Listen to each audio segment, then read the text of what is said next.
You may have noticed the last couple videos I've gone kind of hard on Psyonix a little bit, and Rocket League in general, because when you love something so much, one of the best ways to express your love is to say how much you hate it. It's sort of like this internet tough love, right? Like we all complain, we all go into our YouTube comments, we go on Twitter, we go on Reddit, and we complain endlessly about all kinds of shit. How much this needs to change and this shouldn't have changed.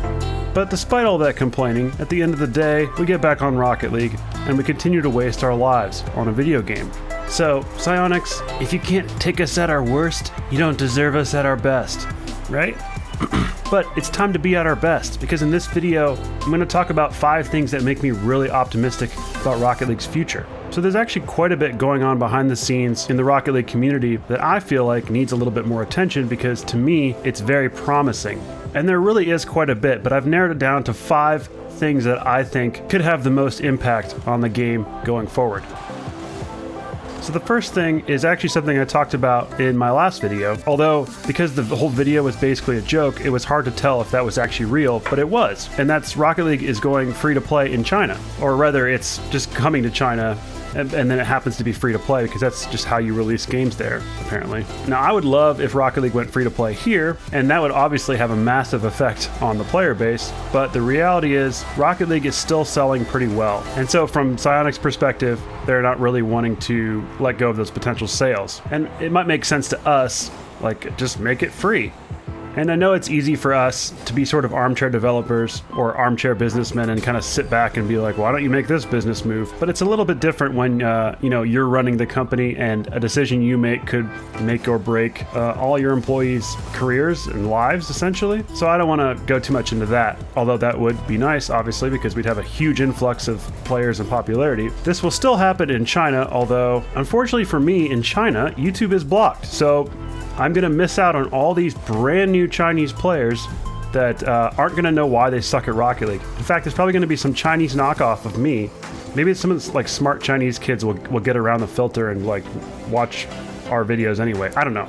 But either way, the release of a game in a whole new region is exciting and a pretty promising sign that Rocket League could continue to grow quite a bit, because even though it's all the way over in China, it's still a large influx of people that are going to be interested in Rocket League and esports. So sign number 2 is that new skills are still being discovered. This might seem like sort of an obvious statement, but the fact that the skill ceiling continues to rise pretty fast is pretty incredible. The latest mechanic that I'm talking about that's been sort of discovered is that crazy ceiling ride. How do you even describe this? Like, it's to just even imagine this happening in a competitive game is insane. And the scary part is it's totally possible. Like, this could be a game mechanic. It seemed like it was going to stop at ceiling shots, and I thought skills that were already discovered would sort of just continue to be refined as the game grew, but no, we're still discovering new mechanics. And by we, I mean people like this, not me. But anyway, that's really encouraging that new mechanics are still being pioneered, and I think it points to a bright future in Rocket League.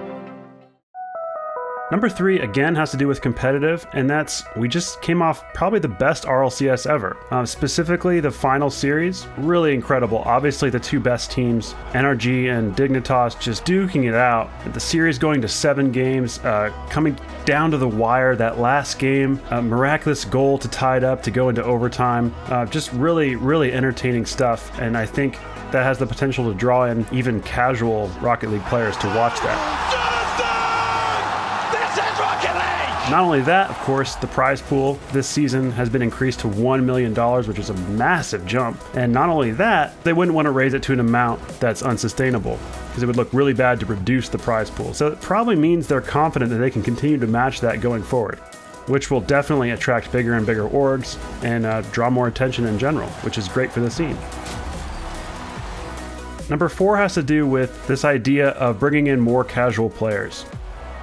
I think there's a point in every Rocket League player's career, I guess, where they decide if they want to continue to keep playing the game and get better, or they just kind of want to play casually and eventually stop. And I don't think Rocket League has done an exceptional job of keeping those casual players interested, because unranked playlists are not that interesting when there's nothing really to play for. You can play Rumble, but what do you get if you win? Not many people are playing them because it's not very satisfying to win. There's nothing to play for. Well, just a couple days ago, they announced that they will be adding some of those unranked game modes into a ranked playlist, which is awesome. That means we're going to have hoops, hockey, rumble, and it's all going in one ranked playlist. So it won't fragment the player base too much, but now we finally have something to play for in casual game modes, which is really, really awesome. That means Rocket League has the potential to retain more of those casual players, and that's a really good sign for the player base in general. On top of that, they're also adding cross-platform parties at last, which means you'll be able to party up with your PS4, with your Xbox friends, which will have a huge impact in the player base. It will bring more players together, and I think it'll add players as well. And number 5 is the thing I'm looking forward to the most, and I think will have the biggest impact, at least for me, and it kind of has to do, again, with playing for something and giving motivation, is a revamped XP system, as well as the Rocket Pass.